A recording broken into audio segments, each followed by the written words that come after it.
This sermon, beginning and ending of the Gentile dispensation, was delivered on Sunday evening, January 9, 1955, at the Brenham Tabernacle, Jeffersonville, Indiana, USA.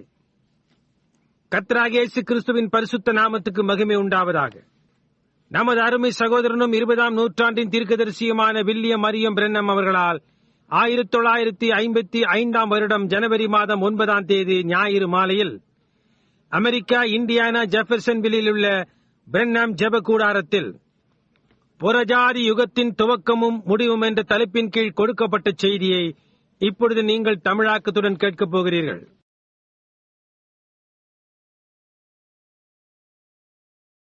Thomas one time said, "Let me put my hands in his side."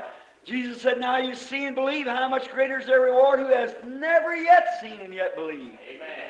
That's us tonight. Amen. Whosoever will believe without seeing. தோமா ஒரு சமயம் அவருடைய விழாவில் நான் என் விரலை போட்டு பார்க்கட்டும் என்றான். இயேசு சொன்னார், இப்பொழுது நீங்கள் கண்டு விசுவாசிக்கிறீர்கள். அதை ஒருபோதும் காணாமலே இருந்தும் விசுவாசிக்கிறவர்களுடைய பலன் எவ்வளவு அதிகமாயிருக்கும் என்று. அது இன்றிரவு இங்கேயுள்ள நமக்கு காணாமலேயே விசுவாசிக்கிற எவருக்கும். And notice, then Elijah walked out there to where this circumstance was, and he said to them, first he went out there and the Bible said he smote them blind. கவனியுங்கள், பின்னர் எலியா இந்த சூழ்நிலை இருந்ததான அந்த இடத்திற்கு நேராக நடந்து போய் அவர்களிடத்தில் கூறினான். முதலாவது அவன் அங்கே சென்று அவர்களை குருடாக்கினான் என்று வேதம் கூறுகிறது. Blind, and walked right out to him. Everyone had perfect eyesight as far as I know, but the scripture said they were blind. Amen. குருடு நேராக அவர்களிடத்திற்கு போனான். ஒவ்வொருவரும் எனக்கு தெரிந்த மட்டில் பரிபூர்ண கண் பார்வை உடையவர்களாய் இருந்தனர். ஆனால் வேதமோ அவர்கள் குருடாய் இருந்தார்கள் என்று கூறுகிறது. A little fellow a few nights ago said to me, "If you be a man of God, smite me blind." And I said, "You're already blind." Amen. Already blind. ஒரு சிறிய நபர் ஒரு சில இரவுகளுக்கு முன்னர் என்னிடத்தில் வந்து, நீர் ஒரு தேவனுடைய மனிதன் என்றால் என்னை குருடாக்கும் என்றார். நான் சொன்னேன், நீர் ஏற்கனவே குருடாயிருக்கிறீர் என்றேன். புரிகின்றதா? பார்த்தீர்களா? ஏற்கனவே குருடு. Notice, and he walked out there to where this great circumstance was, this great thing was, and he said, "Do you look for Elijah?" Said, "Yes." Said, "Come on, follow me. I'll take you right to him." Elijah said it to them.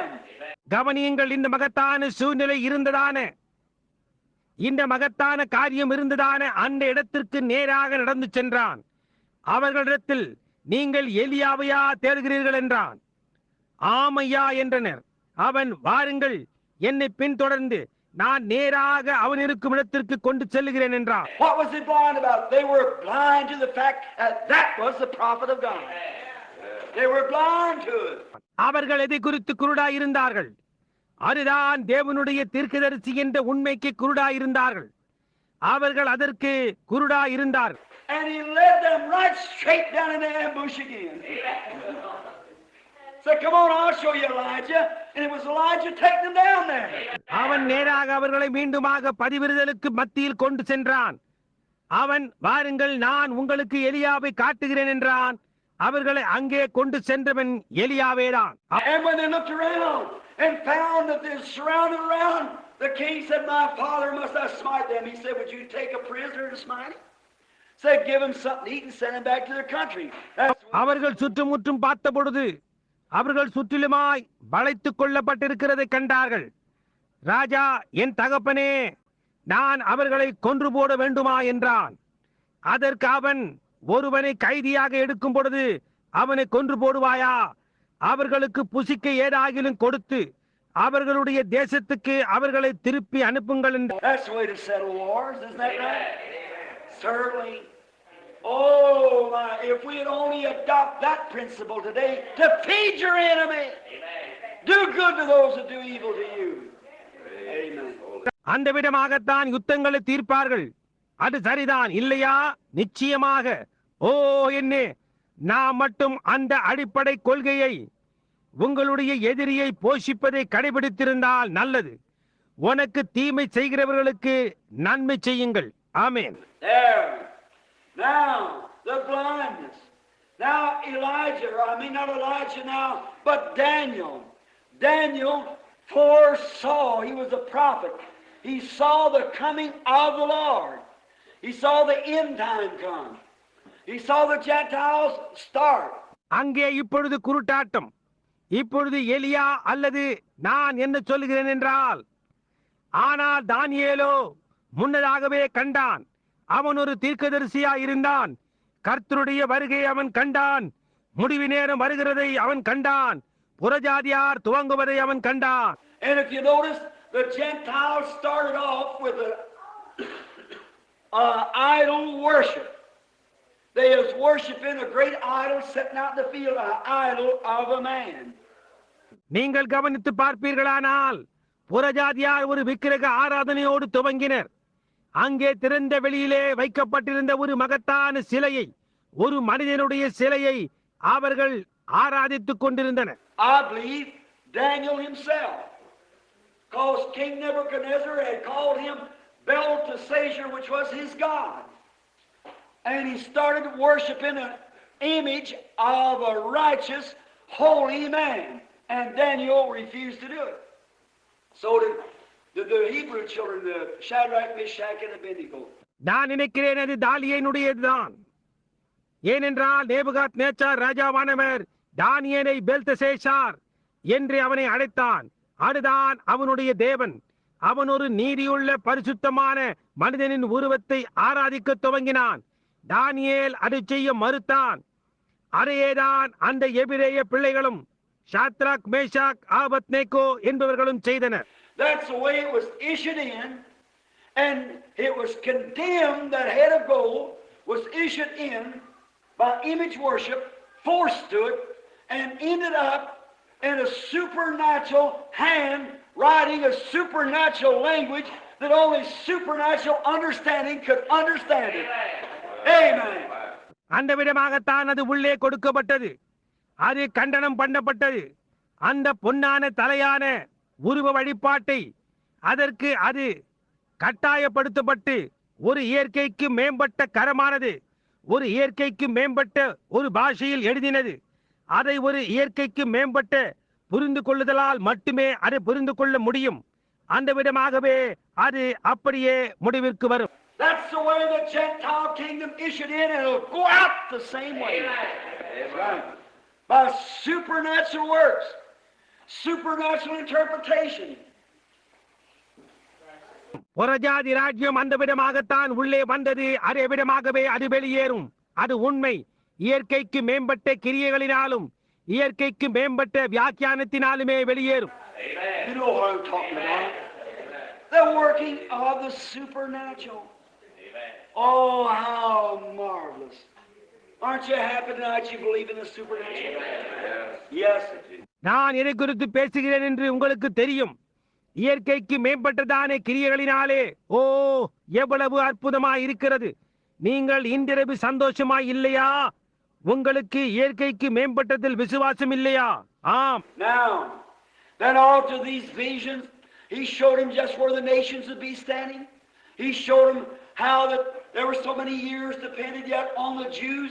இப்பொழுது இந்த தரிசனங்களுக்கு பிறகு இந்த தேசங்கள் எங்கே நின்று கொண்டிருக்கும் என்பதை அவனுக்கு அவர் காட்டினார். இன்னும் எத்தனை வருடங்கள் யூதர்களுக்கு எந்த விதமாய் கொடுக்கப்பட்டு இருக்கிறது என்பதை அவனுக்கு காட்டினார். He said the Messiah shall come.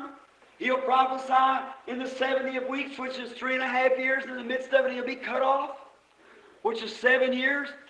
70 weeks is determined for thy people. 7 years of prophecy to the Jews. அவர் சொன்னார், மேசியா வருவார். அவர் 70வது வாரத்தில் தீர்க்கதரிசனம் உரைப்பார். அது 3.5 வருடங்களாகும். அதன் மத்தியில் அவர் சங்கரிக்கப்படுவார். அது 7 வருஷங்களாகும். உன்னுடைய ஜனத்தின் மேல் 70 வாரங்கள் குறிக்கப்பட்டிருக்கிறது. யூதர்களுக்கு 7 வருஷங்களின் தீர்க்க தரிசனம் என்று. He said, "And Messiah the Prince shall come and prophesy in the midst of the 7 weeks, 7 days. Will he be cut off? In the abomination maketh desolation shall stand in his place, and they'll tread down the walls of Jerusalem, Gentiles, for a time, and dividing of time." அவர் சொன்னார், மேசியாவாகிய பிரபு வந்து தீர்க்க தரிசனம் உரைப்பார். ஏழு நாட்களின் மத்தியில் அது சங்கரிக்கப்படும். அருவருப்பை உண்டு பண்ணுகிற பாழாக்குதல் அதன் ஸ்தானத்தில் நிற்கும். அவர்கள் எருசலேமின் மதில்களை மிதிப்பார்கள். புறஜாதியார் ஒரு காலமும் காலங்களும் அரை காலமும் அப்படியே செய்வார்கள் என்று. Now, when Messiah come, Jesus, he preached exactly 3.5 years and was cut off for a sacrifice. The daily obligation was taken away. இப்பொழுது மேசியா வரும்பொழுது இயேசு அவர் சரியாக 3.5 வருடங்கள் பிரசங்கித்து ஒரு பலிக்காக அவர் சங்கரிக்கப்பட்டார். அன்றாட காணிக்கையானது நீக்கி போடப்பட்டது. And the abomination that maketh desolation, the Muslim of Omer, was stood today in the place of the holy temple. Amen. The Muslim of Omer stands exactly where the temple stood. பாழாக்குகிறவன் பாழாக்குதலை உண்டு பண்ணுகிற அருவருப்பு அந்த முகமதிய Omar இன்றைக்கு அந்த பரிசுத்த தேவாலயத்தின் இடத்திலே நின்று கொண்டிருக்கிறது. சரியாக தேவாலயம் இருந்த அதே இடத்தில் ஓமாரின் முகமதிய தொழுகை ஸ்தானம் நிற்கிறது. And he said if they would tread down the walls of Jerusalem, over Jerusalem, until the Gentile dispensation be finished. அவர் சொன்னார், அதாவது புறஜாதியாரின் காலம் முடிந்து தீரும் மட்டும் அவர்கள் எருசலேமின் மதில்களை எருசலேமை மிதிப்பார்கள் என்று. But at the end of the Gentiles there will still be 3.5 years yet to the Jews. ஆனால் புறஜாதியாரின் முடிவில் அங்கே யூதர்களுக்கு இன்னும் 3.5 வருடங்கள் இருக்கும். Now, notice one of the most striking things of prophetic history. I don't claim to know the prophecy of the Bible, but this is like reading a newspaper. Amen. More claim. And what we read here we know is the truth. இப்பொழுது தீர்க்கதரிசன வரலாற்றின் மிக முக்கிய காரியங்களில் ஒன்றை கவனியுங்கள். வேதாகமத்தின் தீர்க்க தரிசனத்தை நான் அறிந்திருக்கிறேன் என்று உரிமை கோரவில்லை. ஆனால் இதுவோ தினசரி செய்தித்தாளை வாசிப்பது போன்று அவ்வளவு தெளிவாக இருக்கின்றது. நாம் இங்கே என்ன வாசிக்கிறோமோ அது சத்தியம் என்று அறிந்திருக்கிறோம். Notice 2,500 years the Jews has been scattered to every nation under heaven. கவனியுங்கள், 2000 ஆம் 2500 வருஷங்களுக்கு முன்னர் வானத்தின் கீழ் இருக்கின்ற அத்தனை தேசங்களுக்கும் யூதர்கள் சிதறடிக்கப்பட்டார்கள். As God hardened Pharaoh's heart, bringing them back, he hardened Hitler's heart, Mussolini's heart, and so forth, till he drove them back to Palestine. அவர்களை திருப்பி கொண்டு வர தேவன் பார்வோனின் இருதயத்தை கடினப்படுத்தினது போல அவர் ஹிட்லரின் இருதயம், முசோலினின் இருதயம், இன்னும் மற்றவர்கள் உடையதையும் அவர்கள் திரும்பி பலஸ்தீனாவுக்கு போகும் வரைக்குமாய் தேவன் கடினப்படுத்தினார். Coming back, they have made them a nation again, and on May the 6th, 1947, the Jewish flag was raised over Israel for the first time for 2,500 years. திரும்பி வந்து அவர்களுக்கு மீண்டும் ஒரு தேசத்தை அவர்கள் உண்டு பண்ணி கொண்டார்கள். 1947 ஆண்டு மே மாதம் 6ஆம் தேதி அன்று யூத கொடியானது இஸ்ரவேலின் மேல் 2500 வருடங்களுக்கு பின்னர் முதல் முறையாக ஏற்றப்பட்டது. The oldest flag in the world was raised for the first time in 2,500 years. உலகத்தில் மிகவும் பழமையான கொடியானது 2500 வருடங்களுக்கு பின்னர் முதல் முறையாக ஏற்றப்பட்டது. And he said in the last days he'd raise up an ensign over Jerusalem, showing that the time is at hand. கடைசி நாட்களில் எருசலேமின் மேல் அவர் ஒரு கொடியை ஏற்றுவேன் என்று கூறினார். காலம் சமீபமாக இருக்கிறது என்பதை காட்டும்படியாக. And notice, here not long ago I seen a prophetic reel played from over there, and they're bringing in those Jews by the thousands, by airplanes. You see it in the paper and so forth. Looking Life magazine's been packing it. கவனியுங்கள், அதிக காலத்துக்கு முன்பல்ல அண்டை எடுக்கப்பட்ட ஒரு புகைப்பட தீர்க்கதரிசன தொடர்காட்சியை நான் பார்த்தேன். ஆயிரமாய் அவர்கள் யூதர்களை ஆகாய விமானத்தில் கொண்டு வந்து கொண்டிருந்தனர். நீங்கள் அதை பத்திரிகை முதலானவற்றில் பார்த்திருப்பீர்கள். லுக் லைஃப் பத்திரிகைகளில் அதை பிரசுரித்தன. Thousands of Jews returning, And they asked him, said, what are you returning for? Old crippled people packing on their backs, their little young ones was. Said, are you coming back to the homeland to die? Said, no, we're coming back to see the Messiah. ஆயிரக்கணக்கான யூதர்கள் திரும்பி வந்து கொண்டிருந்தனர். அவர்கள் வருகிறவர்களை பார்த்து, நீங்கள் எதற்காக திரும்பி வருகிறீர்கள் என்று கேட்டனர். வயதான முடமான ஜனங்களை அவர்களுடைய முதுகின் மேல் வாலிபமானவர்கள் சுமந்து கொண்டு வந்தனர். நீங்கள் தாய் நாட்டுக்கு மறிப்பதற்காக வருகிறீர்களா என்று கேட்டனர். அதற்கு அவர்கள், இல்லை, மேசியாவை காண்பதற்காக நாங்கள் வருகிறோம் என்றார்கள். Jesus said, when you see the fig tree putting forth its buds, and all the other trees putting forth their buds, know that time is nigh, or spring is nigh, summer. அத்திமரம் அதில் இளங்களை துளிர்விடுவதை நீங்கள் காணும் பொழுது, மற்ற எல்லா மரங்கள் எல்லாம் அதன் இளங்களை துளிர்விடுவதை நீங்கள் காணும் பொழுது, காலம் சமீபமா இருக்கிறது, அல்லது வசந்த காலம், கோடை காலம் சமீபமா இருக்கிறது என்று அறிந்திருக்கிறீர்கள். So when you see these things come to pass, lift up your heads, your redemption's drawing nigh. எனவே இந்த காரியங்கள் சம்பவிக்க நீங்கள் காணும் பொழுது உங்கள் தலைகளை உயர்த்துங்கள், உங்களுடைய மீட்பு நெருங்கி வந்து கொண்டிருக்கிறது என்று இயேசு கூறினார். Tonight, as this world is honeycombed by communism, இன்றிரவு இந்த உலகமானது கம்யூனிசத்தால் தேன் கூடு கட்டினது போன்று இருக்கிறது போல. Oh, I was talking to a man a while ago on one of the best authorities I believe that I know of. கொஞ்ச நேரத்துக்கு முன்னர் நான் ஒரு மனிதனிடத்தில் பேசிக் கொண்டிருந்தேன். நான் அறிந்துள்ளபடியாய் சிறந்த அதிகாரிகளில் ஒருவர் என்று நான் நம்புகிறேன். And when he spoke things concerning this nation and communism, it would shake you to your knees. Right? How it's honeycombed, there's nothing solid no more, not even in our own country hardly. இந்த தேசம் communism இவைகளை குறித்த காரியங்களை அவர்கள் பேசின போது உங்களுடைய கால் முட்டிகள் நடுக்கம் காணும். உண்மை எப்படியாய் அது தேன்கூடு போன்று கட்டி இருக்கிறது என்பது. இனிமேல் சிரமா எதுவுமே கிடையாது. நம்முடைய சொந்த தேசத்திலும் கூட அது கஷ்டம். There's only one solid thing that all know will stand. That's the rock, Jesus Christ. We receive a kingdom that cannot be moved. சிரமாய் நிற்கும் என்று நான் அறிந்துள்ள ஒரே ஒரு காரியம் அங்கே இருக்கிறது. அதுதான் கன்மலையாகிய இயேசு கிறிஸ்து. நாம் அசைவில்லாத ஒரு ராஜ்யத்தை பெற்றிருக்கிறோம். And in this day when everything else is falling, we have a solid foundation, the Lord Jesus Christ. இந்த நாளிலே மற்றெல்லா காரியங்களும் விழுந்து கொண்டிருக்கும் பொழுது நமக்கு ஒரு திட அஸ்திபாரமான கர்த்தராகிய இயேசு கிறிஸ்து இருக்கிறார். Come into it, friends. It's a shelter in a time of storm. What a marvelous thing. அதற்குள்ளாக வாருங்கள் நண்பர்களே. புயலின் நேரத்திலே அது ஒரு அடைக்கலமாக இருக்கிறது. என்ன ஒரு அற்புதமான காரியம். He's seen all this coming to pass. We see the Jews now. The Bible said that Jerusalem, and it would blossom as a rose. And how they have irrigated that land.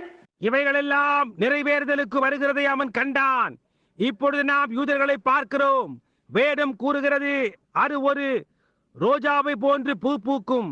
எப்படியாய் அவர்கள் அந்த தேசத்தை நீர்ப்பாய்ச்சலாக்கினார்கள். And they also, the prophet spoke and said that day that water will come from the north. அந்த நாளிலே அதற்கு வடக்கிலிருந்து தண்ணீர் வரும் என்று தீர்க்கதரிசி பேசி கூறியிருக்கிறார். There was no water there then, no springs there then. But in the last few years, there's a gusher come up. And it's water in the valleys. And they're irrigating it as one of the greatest agricultural spots for its size in the world. அப்பொழுது அங்கே தண்ணீரே கிடையாது. அப்பொழுது அங்கே ஊற்று ஏதும் கிடையாது. ஆனால் கடந்த சில வருஷங்களில் அங்கே ஒரு பீச்சு கொண்டு அடிக்கும் தண்ணீர் வெளிவந்து அந்த பள்ளத்தாக்கிற்கு நீர் பாய்ச்சுகிறது.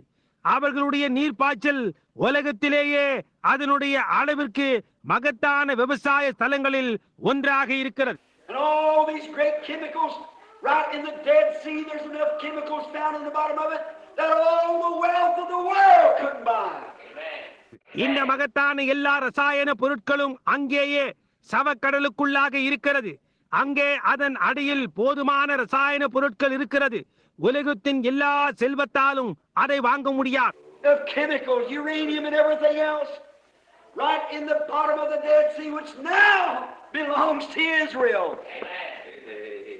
ரசாயன பொருட்கள், யுரேனியம் மற்றெல்லா காரியங்களும் சரியாக சவக்கடலின் அடியில் இருக்கிறது. அது இப்பொழுது இஸ்ரவேலுக்கு சொந்தமானதா இருக்கிறது. Fig tree putting forth its buds. Not only that, but the other trees are putting forth its buds. அத்தி மரமான துளிர்விட்டு இளங்களை தோன்றுகிறது. அது மட்டுமல்ல, மற்ற மரங்களும் கூட துளிர்விட்டு இளங்களை தோன்றுகிறது. The communist is putting forth buds. The Antichrist is putting forth buds. And the Church of God is putting forth buds. She's blooming out into her power again. கம்யூனிஸ்டுகள் துளிர்விட்டு இளங்களை தோன்றுகிறது. அண்டி கருத்து துளிர்விட்டு இளங்களை தோன்றுகிறது. தேவசபை துளிர்விட்டு இளங்களை தோன்றுகிறது. அவள் மீண்டுமாய் தன்னுடைய வல்லமையில் துளித்து வருகிறார். The palmer worm eat part of it. The canker worm eat part of it. The hookworm eat part of it. The caterpillar eat part of it. But God said it'll live again. Amen. She's putting forth buds now. அதன் ஒரு பகுதியை பச்சை புழுக்கள் தின்று போட்டன. அதன் ஒரு பகுதியை பச்சை கிளிகள் தின்று போட்டன. அதன் ஒரு பகுதியை கொக்கி புழுக்கள் தின்று போட்டன. அதில் ஒரு பகுதியை முச்சுக்கொட்டை பூச்சிகள் தின்று போட்டன.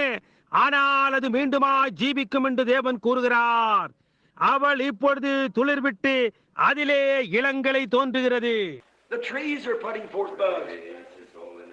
Daniel foresaw it and rejoiced. மரங்கள் துளிர்விட்டு அதிலே இளங்களை தோன்றுகிறது. தானியேல் முன்கூட்டியே அதை கண்டு களி கூர்ந்தார். Now, at this time he said, and at that time, the 12th chapter, and at that time shall Michael stand up, the great prince that standeth for the children of thy people, and there shall be a time of trouble, such was never since there was a nation, even to that time. And at that time thy people shall be delivered, every one that shall be found written in the book. இப்பொழுது இந்த நேரத்தில் அவர் சொன்னார், அக்காலத்திலே 12ஆம் அதிகாரம், உன் ஜனத்தின் புத்திரருக்காக நிற்கிற பெரிய அதிபதியாகிய மிகாவேல் அக்காலத்திலே எழும்புவான். யாதொரு ஜாதியாரம் தோன்றினது முதல் அக்காலம் மட்டும் உண்டாயிராத ஆபத்து காலம் வரும். அக்காலத்திலே புஸ்தகத்தில் எழுதியிருக்கிறவர்களாக காணப்படுகிற உன் ஜனங்கள் அனைவரும் விடுவிக்கப்படுவார்கள். Oh my! Aren't you glad your name is on his book? ஓ என்னே, உங்களுடைய பெயர் அவருடைய புத்தகத்தில் எழுதியிருக்கிறபடினாலே நீங்கள் சந்தோஷமாக இல்லையா? When Daniel over here saw him come to the Ancient of Days, whose hair was as white as wool, and he opened up the books, and they were judged every man out of the books. The great white throne judgment. இந்த இடத்தில் தானியேல் ஆகிய அவன் அவரை கண்டான். நீண்ட ஆயுசுள்ளவரின் நாட்களுக்கு வந்தான். அவருடைய சிரசின் மயிர் வெண்பஞ்சை போல இருந்தது. அவர் புத்தகங்களை திறந்தார். புத்தகங்களில் எழுதப்பட்டிருக்கிறவர்களின் படியே அவர்கள் ஒவ்வொரு மனிதனும் நியாயம் தீர்க்கப்பட்டான். மகத்தான வெள்ளை சிங்காசன நியாய தீர்ப்பு. Now Daniel is given this assurance at the end of the Gentile dispensation. புறஜாதி யுகத்தின் முடிவிலே தானியேலுக்கு இந்த நிச்சயம் அளிக்கப்பட்டது. When you go home and tomorrow read the 11th chapter. You can see how the king of the north is coming down, which is nothing else but Russia, coming down to press against it like a whirlwind. நீங்கள் வீட்டிற்கு போகும்போது நாளைக்கு 11ஆம் அதிகாரத்தை வாசியுங்கள். எப்படி வடதிசை ராஜா வருகிறார் என்று உங்களால் காண முடியும்.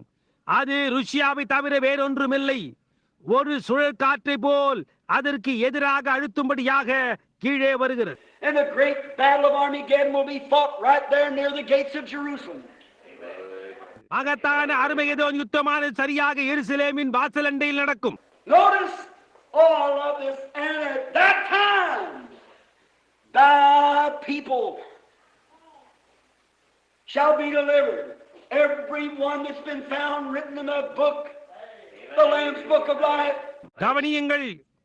ஓ, இதை நான் நேசிக்கிறேன். அக்காலத்திலே புஸ்தகத்தில் ஆட்டுக்குட்டியானவரின் ஜீவ புத்தகத்தில் எழுதியிருக்கிறவர்களாக காணப்படுகிற உன் ஜனங்கள் அனைவரும் விடுவிக்கப்படுவார்கள். Michael, the great prince, shall stand up for what? For thy people. Amen. All right. பெரிய அதிபதியாகிய மிகாவேல் எழும்பி நிற்பான். எதற்காக? உன் ஜனத்திற்காக. சரி. And many of them that sleep in the dust of the earth shall awake. When these times take place. And some to everlasting life, and some to shame and everlasting contentment. பூமியின் தூளிலே நித்திரை பண்ணுகிறவர்களாகிய அநேகர் எழுந்திருப்பார்கள்.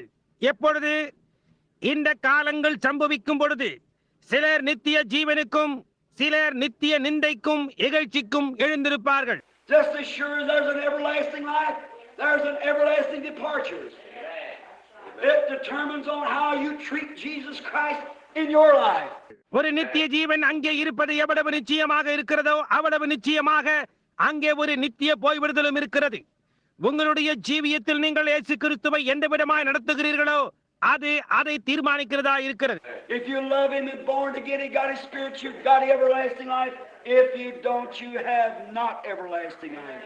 நீங்கள் அவரை நேசித்து மறுபடியுமாய் பிறந்து பரிசுத்த ஆவியை உடையவர்களாய் இருந்தால் நீங்கள் நித்திய ஜீவனை உடையவர்களாய் இருப்பீர்கள். நீங்கள் அவைகளை உடையவர்களாய் இல்லை என்றால் நீங்கள் நித்திய ஜீவனை உடையவர்களாய் இல்லை. If your name's written on the Lamb's Book of Life, you have immortal life. If it's not written there, you'll not be recognized. உங்களுடைய பெயர் ஆட்டுக்குட்டியானவரின் ஜீவ புத்தகத்தில் எழுதப்பட்டிருந்தால் நீங்கள் அழிவில்லாத ஜீவனை உடையவர்களாய் இருக்கிறீர்கள். அங்கே எழுதப்பட்டிருக்கவில்லை என்றால் நீங்கள் அடையாளம் கண்டு கொள்ளப்பட மாட்டீர்கள். What is it? All those prophecies are fulfilled. Everything right down to this time. அது என்ன? அந்த தீர்க்க தரிசனங்கள் எல்லாம் எல்லா காரியங்களும் சரியாக இந்த நேரம் வரைக்குமாய் நிறைவேறிவிட்டன. The head of gold has passed away, as Daniel said it would. The Babylonian kingdom. பொன்னான தலையானது கடந்து போய்விட்டது. தானியேல் இருக்கும் என்று கூறினது போன்று பாபிலோனிய ராஜ்யம் போய்விட்டது. Succeeding that, he said, would be the Medes and Persians. They succeeded the Babylonian kingdom, and they fell away to who? The Grecians, Alexander the Great. அதை தொடர்ந்து மேதிய பெர்சியர்கள் வருவார்கள் என்று அவர் கூறினார். பாபிலோனிய ராஜ்யத்தை அவர்கள் தொடர்ந்து வந்தனர். அவர்கள் விழுந்து போனார்கள். யாருக்கு? கிரேக்கர்களுக்கு, மகா அலெக்சாண்டருக்கு. And they fell away to what? The Romans. And the Romans broke up to all the world, the eastern and western Rome, the two legs. அவர்களும் விழுந்து போனார்கள். யாருக்கு?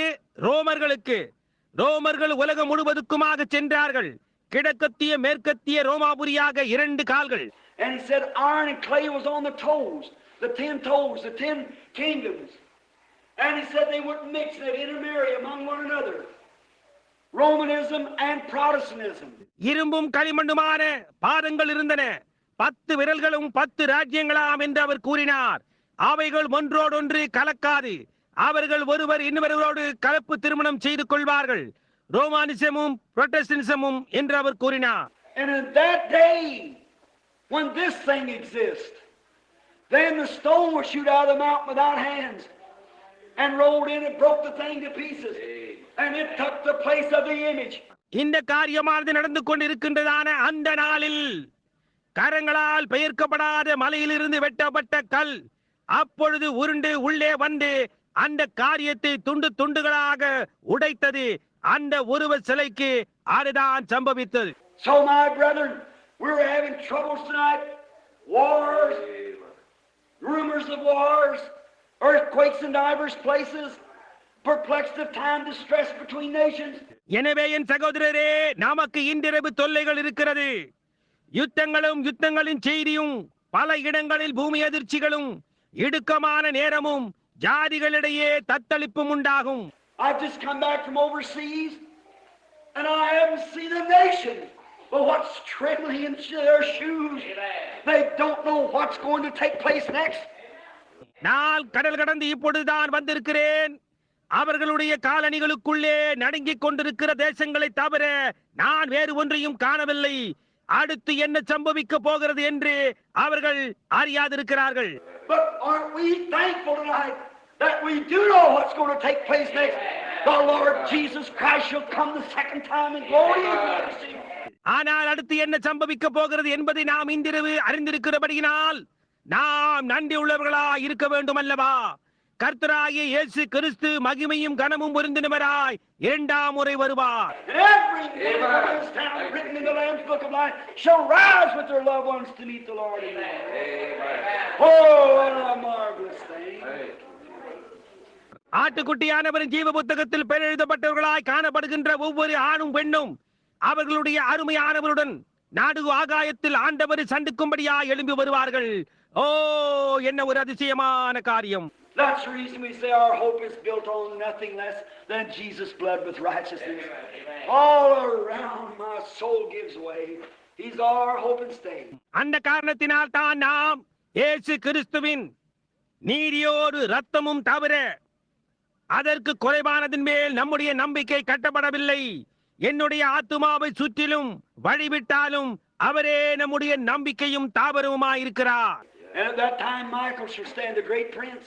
Michael was Christ, of course, who fought the angelic wars in heaven with the devil. Satan and Michael fought together, or fought against each other, rather.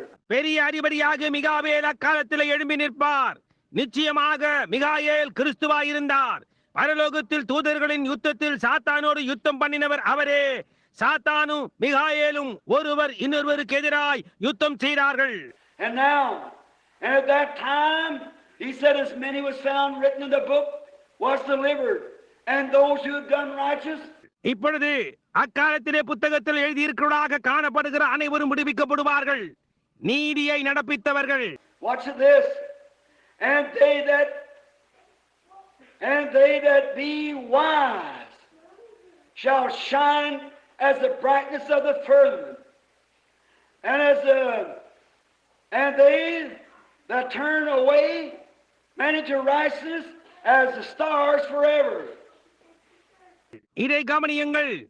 ஞானவான்கள் ஆகாய மண்டலத்தின் ஒளியை போலவும் அநேகரை நீதிக்கு உட்படுத்துகிறவர்கள் நட்சத்திரங்களைப் போலவும் என்றென்றைக்கும் உள்ள சதா காலங்களிலும் பிரகாசிப்பார்கள். I look at that sometime. I think, brother, I go out of the morning. I love to get up early. Don't you like to rise early? சில சமயங்களில் நான் அதை நோக்கி பார்த்து நான் இப்படி நினைப்பதுண்டு. சகோதரர்களே, காலையில் நான் வெளியே போவேன். விடியற் காலையில் எழும்புவதை நான் விரும்புவேன். விடியற் காலையில் எழுந்திருப்பது உங்களுக்கு பிரியமில்லையா? I remember when brother and I were in the mountains, real early in the morning, around 4 o'clock, we'd rise up, look hanging back there, and there was the morning star. எனக்கு நினைவிருக்கிறது, நானும் சகோதரர்களுமாய் மலையின் மேல் இருந்தபோது விடியற் காலை சுமார் 4 மணிக்கு நாங்கள் எழும்புவோம். அங்கே பின்னாக நோக்கி பார்த்தால் விடிவெள்ளி நட்சத்திரம் தொங்கிக் கொண்டிருக்கும். It gets real dark just before the break of day. We see the darkness gathering now. What is it? It's light pressing against the darkness. One has to give away. நாள் விடிவதற்கு முன்னதாக அங்கே உண்மையான இருட்டாகிவிடும். இருள் இப்பொழுது ஒன்று கூடுகிறதை நாம் காண்கிறோம். அது என்ன? அது வெளிச்சம் அதற்கு எதிராக அழுத்துகிறதா இருக்கிறது. ஒன்று போய்விட வேண்டும். All the creeping things that's been running through the night, when that sun comes up, they take to shelter when the light shines. இரவெல்லாம் ஊடாக ஓடிக்கொண்டிருக்கின்ற ஊர்ந்து செல்லும் எல்லா காரியங்களும் சூரியன் எழும்பி வந்து அது பிரகாசிக்க துவங்கியதும் அவைகள் அடைக்கலத்திற்கு போய்விடும். Night and dark, night and light cannot exist in the same building. It's either dark or it's light. இரவும் வெளிச்சமும் ஒரே கட்டடத்தில் ஜீவிக்க முடியாது. அது ஒன்று இருட்டாக இருக்கும் அல்லது அது வெளிச்சமாய் இருக்கும். And light is so much more powerful than darkness. So is Christ so much more powerful than all the enemies of the world. Amen. இருளை காட்டிலும் வெளிச்சம் அவ்வளவு அதிகமான வல்லமை உடையதா இருக்கிறது. அதே விதமாக கிறிஸ்துவும் உலகத்தின் எதிரிகளை பார்க்கிலும் அவ்வளவு வல்லமை பொருந்தினவராய் இருக்கிறார். Now we're taught by scientists, as the light begins to come, it condenses the darkness, and the darkness gathers all its hosts together to fight against the light, but the light prevails and comes on. இப்பொழுது வெளிச்சம் வர துவங்கினால் அது இருளை இருகச் செய்யும் என்று நாம் விஞ்ஞானிகளால் போதிக்கப்பட்டிருக்கிறோம். இருளானது வெளிச்சத்தோடு போராடும்படி அதனுடைய எல்லா கூட்டாளிகளும் ஒன்று திரட்டுகிறது. ஆனால் வெளிச்சமானது மேற்கொண்டு வெளியே வருகின்றது. And the Bible said in the last days that Satan will go back like a roaring lion. கடைசி நாட்களில் கர்ஜிக்கிற சிங்கம் போல சுற்றி கொண்டிருப்பான் என்று வேதம் கூறுகின்றது. He's gathering today all of his enemies, all of his friends, our enemies, and congregating them together, heaping up under a big head the mark of the beast. Amen. In the ecclesiastical realms, the confederation of churches, all uniting and making themselves a great organization, as same as Catholicism. அவனுடைய எல்லா எதிராளிகளையும் அவனுடைய எல்லா நண்பர்களையும் நம்முடைய எதிராளிகளையும் ஒன்றாக திரட்டி அவர்களை ஒன்றாக கூட்டி சேர்க்கிறான். ஒரு பெரிய தலைமையின் கீழ், மிருகத்தின் முத்திரையின் கீழ், குருமார்கள் ஆதிக்கத்தின் கீழ், சபைகளின் ஆலோசனை சங்கத்தின் கீழ் குவித்துக் கொண்டிருக்கிறான். எல்லாமும் இணைகின்றது. அவர்களை ஒரு மகத்தான அமைப்பாய் கத்தோலிசத்தை போன்று ஆக்கிக் கொண்டிருக்கிறது. And the world empires are uniting themselves together and forming up a big head over there in the political realms called communism. உலக சாம்ராஜ்யங்கள் அவர்களுக்குள்ளாக ஒன்று கூடி இணைகின்றனர். அங்கே அவர்களுக்கு மேல் ஒரு பெரிய தலைமையை கம்யூனிசம் என்று அழைக்கப்படுகின்ற அரசியல் ஆதிக்கத்துக்குள் உருவாக்கி கொண்டிருக்கின்றனர். And the light of God is pressing on. What's happening at the same time to make it? The Christian church, the church of the living God, is being anointed. Power is coming to her. She's receiving the Holy Spirit. தேவனுடைய வெளிச்சமான தொடர்ந்து அடித்துக் கொண்டிருக்கின்றது. அதை செய்வதற்கு அதே நேரத்தில் என்ன சம்பவித்துக் கொண்டிருக்கிறது? கிறிஸ்தவ சபை, ஜீவிக்கின்ற தேவனுடைய சபையானது அபிஷேகம் பண்ணப்படுகின்றது.